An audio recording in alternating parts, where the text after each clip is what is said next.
اهلا بيكم وقناه انت الاهم. الحاج حماده اقدم عطار هنا في وسط البلد هيقول لكم على نصايح جميله جدا عشان تقدري تحافظي على التوابل مده كبيره في الصيف.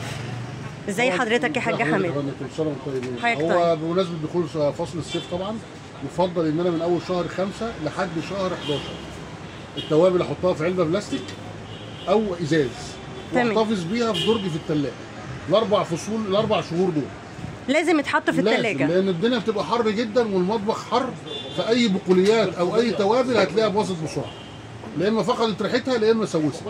فاحسن حاجه ان انا اعمل درج كده صغير في الثلاجه او في الديب فريزر للبقوليات والتوابل الاربع شهور دول بس. يعني هتلاقي الحاجه اكنك لسه شارياها فريش، هتفضل فريش معاكي على طول. ما ينفعش يسيبوا اي توابل بره في المطبخ، هتبوظ. ده المطبخ الحر البوتاجاز زي غير الصيف. شهر 6 و7 و8 ده بتبقى الدنيا نار، فالحاجه بتبوظ. دايما الزبون عندنا لما بينسى الحاجه في المطبخ بيجي يشتكي من الحته دي، يقول لك الحاجه سوست، الحاجه ريحتها غير ما كنت شاريها الاول.